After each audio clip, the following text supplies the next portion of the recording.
নমস্কার দর্শক, সংবাদ আবির্ভাবের বিশেষ প্রতিবেদনে আপনাদের সকলকে স্বাগত। এসএসসি কে রীতিমতো আজকেও কিন্তু দুদিনের সময় দিলেন কলকাতা হাইকোর্টের ডিভিশন বেঞ্চ। কেন দিলেন দুদিনের সময় এবং কেন বারবার করে এসএসসি ধাক্কা খাচ্ছে? তার কারণ হচ্ছে, গত বুধবার হাইকোর্টে এসএসসির উদ্দেশ্যে বলেছিল কলকাতা হাইকোর্ট যে চাকরি সুপারিশ পত্র বাতিল নিয়ে দুটি অবস্থান নয়, এসএসসির কাছ থেকে এক এবং একটি নির্দিষ্ট অবস্থান জানতে চায় তারা। নিয়োগ দুর্নীতি মামলায় স্কুল সার্ভিস কমিশনের তৃতীয় রিপোর্টেও সন্তুষ্ট নয় কলকাতা হাইকোর্ট। বিচারপতি দেবাংশু বসাক ও বিচারপতি মোহাম্মদ সবর রশিদ, এনারা দুজনেই কিন্তু আজকে রীতিমতো ক্ষোভ প্রকাশ করেছেন এসএসসির বিরুদ্ধে। কারণ তাদের বক্তব্য হচ্ছে যে লুকোচুরি খেলছেন এসএসসির কর্মকর্তারা। তারা মনে করছেন কলকাতা হাইকোর্টটা একটা ছেলে খেলার জায়গা। কারণ অভিষেক ব্যানার্জির নেতৃত্বে যেভাবে ছেলে খেলা চলছে চারিদিকে, সেই ছেলে খেলাই কিন্তু দেখাচ্ছেন কলকাতা হাইকোর্টে, এবং সেই জন্য রীতিমতো বিরক্তি প্রকাশ করেছেন যে আপনাদেরকে দুবার বলা হলো, তারপর তৃতীয়বার যখন আপনারা হলফনামা দিচ্ছেন সেখানেও আপনারা কারচুপি করতে চাইছেন। কেন? আপনাদের অবস্থান কেন স্পষ্ট নয়? এইভাবে কিন্তু আজকে তুলনা করলো রীতিমতো এসএসসির যারা কর্মকর্তা, যারা আইনজীবী, তাদেরকে। আসলে দর্শক, আমরা যেটা বলি যে কারোর যদি কান কাটা থাকে সে তো শুনতে পায় না, তার লজ্জা কিসের? এরা হচ্ছে একেবারে কান কাটা। এদেরকে যত বলবেন, যত কিছু করবেন, পরিষ্কার বক্তব্য হচ্ছে এদের কোনো লজ্জা নেই। একজন শিক্ষক, এসএসসির যারা শিক্ষক শিক্ষিকার প্যানেলে যারা আছেন, যারা কমিটিতে আছেন, তারা প্রত্যেকেই কিন্তু কোয়ালিফাইড। কিন্তু দেখুন কিভাবে মমতা ব্যানার্জির পা চাটছে রীতিমতো প্রতিটা দিন, প্রতিটা মুহূর্তে। একজন শিক্ষিত লোক হয়ে একবারও ভাবছেন না যে যে সমস্ত ছেলে মেয়েদের সাথে অন্যায় হচ্ছে, এই অন্যায়ের প্রতিবাদ হওয়া উচিত। কিছু মাত্র টাকা বেশি পাওয়ার জন্য, কিছু মাত্র লোভের জন্য, কিছু আর্থিক সাহায্যের জন্য মাননীয় মুখ্যমন্ত্রীর কাছে অভিষেক ব্যানার্জির পায়ে পড়িয়ে পড়ছেন। এ কোন জায়গায় আমরা পড়ে আছি? কলকাতা হাইকোর্ট বারবার করে বলছে যে আপনাদের দু রকমের অবস্থান কখনোই মেনে নেওয়া যায় না, আপনারা যেটা নেবেন সেটা একটা পয়েন্টে আসুন। কিন্তু তারপরেও আপনারা লুকোচুরি খেলছেন, ছোঁয়াছুঁয়ি খেলছেন, এরপর আরো কত কিছু খেলবেন সেটাই এখন দেখার ব্যাপার। কলকাতা হাইকোর্টের মতন জায়গায় ডিভিশন বেঞ্চে, সেখানেও আপনারা লুকোচুরি খেলছেন। আপনাদের ভাগ্য ভালো যে কলকাতা হাইকোর্ট বারবার করে আপনাদেরকে সময় দিচ্ছে। এরপর কিন্তু আর সময় দেবে না। এরপর কিন্তু এসএসসি চেয়ারম্যানকে ডেকে পাঠানো হবে, জেলে ঢোকানো হবে যে কেন লুকোচুরি খেলা হচ্ছে কলকাতা হাইকোর্টের সাথে। এই জায়গায় কিন্তু আস্তে আস্তে চলে যাচ্ছে, এবং আপনারা যার নেতৃত্বে এই সমস্ত কাজ করছেন তিনি কিন্তু এতটা শিক্ষিত নন যে তিনি কোর্টকে ধোয়া দেবেন, কোর্টকে ধুলো দেবেন। অন্য অনেককে ধুলো দিতে পারেন, সাধারণ মানুষ যারা গরিব খেটে খাওয়া মানুষ তাদেরকে তিনি ধুলো দিতে পারেন, কিন্তু কোর্টকে ধুলো দেওয়া এত সোজা নয়, বিশেষ করে কলকাতা হাইকোর্টকে। হ্যাঁ, কিছু জাজ আছে থাকতে পারে, সে হয়তো সাময়িক ধুলো খেয়ে, সাময়িক হয়তো চোখে পট্টি পরে একটা কিছু রায় দিয়ে দিল, কিন্তু কলকাতা হাইকোর্টকে কিন্তু আমরা রীতিমতো বিশ্বাস করি, দেবতার মতন মনে করি, এবং কলকাতা হাইকোর্টকে আমরা মন্দির হিসাবে দেখি। সেই মন্দিরে কাদা ছেটাবে আর সেই মন্দিরে বিভিন্ন রকমের দুর্নীতি হবে, এটা কিন্তু দর্শক হবে না।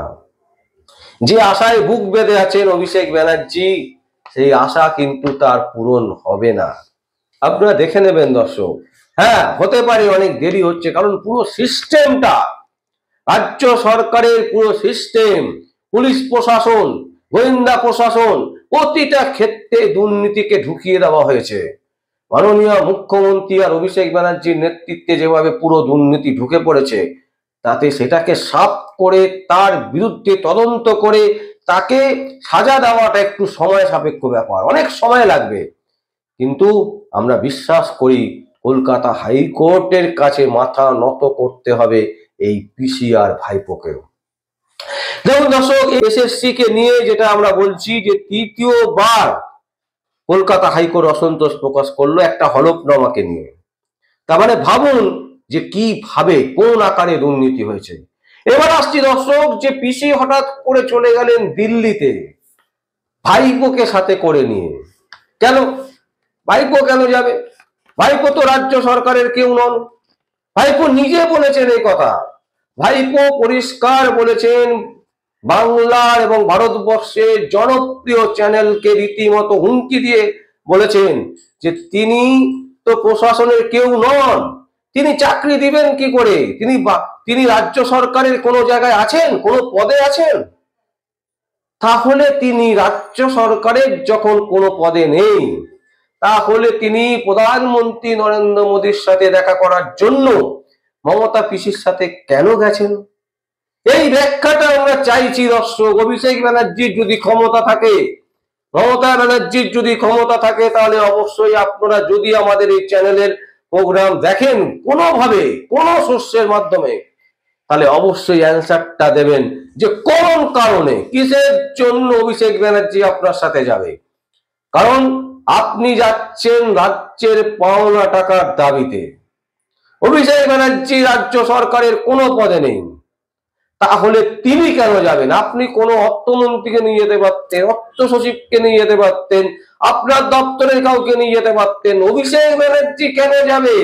কেন প্রধানমন্ত্রীর সাথে তিনি বৈঠক করবেন? শুধু তাই নয়, এই অভিষেক ব্যানার্জি রীতিমতো প্রধানমন্ত্রীকে তুলোধনা করেছেন বিভিন্ন সময়, বিভিন্ন কারণে, অথচ তার সাথে দেখা করতে যাচ্ছেন কেন? কারণ একটাই, তিনি চাইছেন, পিসি চাইছেন অভিষেককে বাঁচাতে হবে। আর এই বাঁচাবার একটা মাত্র জায়গা হচ্ছে নরেন্দ্র মোদী প্রধানমন্ত্রী। দর্শক, আমরা বলছি, একদম পরিষ্কার ভাবে বলছি দর্শক, প্রধানমন্ত্রী নরেন্দ্র মোদীর যদি হাত অভিষেক ব্যানার্জির উপর পড়ে, হাত মিন্স অভিষেক ব্যানার্জিকে যদি রক্ষা করার জন্য প্রধানমন্ত্রীর হাত মমতা পিসি এবং ভাইপোর ওপর যদি পড়ে, তাহলে কিন্তু পশ্চিমবঙ্গে বিজেপির অবস্থা করুণ জায়গায় পৌঁছে যাবে। কারণ বাংলার মানুষ কিন্তু বিজেপিকে নিয়ে স্বপ্ন দেখছে, বাংলার মানুষ কিন্তু বিজেপিকে নিয়ে অনেক কিছু ভাবছে, বাংলার মানুষ কিন্তু স্বপ্ন দেখছে যে বিজেপি একমাত্র পারবে এই পিসি ভাইপোকে জেলে ঢোকাতে। আর সেই জায়গায় যদি আঘাত পড়ে, তাহলে বিজেপিরও কিন্তু অনেক নেতা নেত্রী বিজেপি থেকে বেরিয়ে যাবে, হয়তো চেষ্টা করবে তারা নিজেরা একটা দল গঠন করার। এটা কিন্তু দর্শক আপনাদেরকে ইন্টারনাল, মানে একদম ভেতরকার নিউজ বলছি। ও শুভেন্দু অধিকারী তার নেতৃত্বে যেভাবে লড়াই চলছে বাংলার বুকে, এবং সেই নেতৃত্বে যদি আঘাত আসে, পিসি ভাইপোর ওপর যদি আশীর্বাদের হাত পড়ে, তাহলে কিন্তু একটা বড় অংশ বিজেপি থেকে বেরিয়ে যাবে। এবং দর্শক, আমরা মনে করছি এই ধরনের ঘটনা ঘটবে না, কিন্তু তারপরেও যদি ঘটে, তাহলে কিন্তু বিজেপির রেজাল্ট অনেকটাই আশাতীত হবে না। যে আশা তারা করছে, সেই আশায় কিন্তু আঘাত লাগবেই। বিজেপি হয়তো ভাবছে যে লোকসভায় আমরা নেব, বিধানসভায় তৃণমূলকে ছেড়ে দেব। এই প্ল্যান যদি করে থাকে এবং মাননীয় প্রধানমন্ত্রী নরেন্দ্র মোদী যদি এই ধরনের ভাবনা চিন্তা করেন, তাহলে পশ্চিমবঙ্গের ক্ষেত্রে সব থেকে বড় ভুল ভাবনা চিন্তা হবে, এবং পশ্চিমবঙ্গ থেকেই কিন্তু ঘুরে দাঁড়াবে সাধারণ মানুষ। এটাও কিন্তু আমরা পরিষ্কার স্পষ্ট বুঝতে পারছি। বিভিন্ন লোকের সাথে, বিভিন্ন মানুষের সাথে আমরা কথা বলেছি দর্শক, দীর্ঘদিন ধরে কথা বলছি। রাজনীতি যারা তলার শ্রেণীর, তলায় যারা কাজ করে, মাটিতে যারা কাজ করে, তাদের সাথেও কিন্তু আমরা কথা বলেছি। কথা বলে কিন্তু এটাই বুঝতে পারছি যে সবাই কিন্তু বিজেপির ওপর একটা আস্থা জন্মেছে, বিজেপির ওপর বুক বাজছে যে হ্যাঁ, বিজেপি একমাত্র পারবে। আর সেই বাধায় যদি আঘাত আসে, তাহলে কিন্তু অনেক অনেক বড় ক্ষতি হবে বিজেপির। দর্শক, আমরা আপনাদের সামনে আমাদের যা বক্তব্য আমরা তুলে ধরলাম, আমরা আগেও বলেছি, আমরা এখনো বলছি, সাদাকে সাদা, কালোকে কালো বলতে আমাদের কোনো ভয় নেই। কারণ যেটা আমরা পাবলিকদের কাছ থেকে পাই, সাধারণ মানুষের কাছ থেকে কথা বলে পাই, একটা বোঝার চেষ্টা করি যে তারা কি বলতে চাইছে। যারা নিচে মাটিতে নেমে যারা কাজ করে, সেই সমস্ত রাজনৈতিক নেতা নেত্রীরা তারা কি ভাবছেন, তাদের ওপরেই বিশ্লেষণ করেই কিন্তু আমরা আপনাদেরকে এই সংবাদ পরিবেশন করলাম। আপনাদের যদি কোনো কমেন্ট থাকে আপনারা অবশ্যই আমাদের কমেন্ট বক্সে কমেন্ট করবেন। আর দেখতে থাকুন পরবর্তী সংবাদ, সংবাদ আবির্ভাবে। আমার নাম বিশ্বজিৎ পাল, সংবাদ আবির্ভাবের জন্য।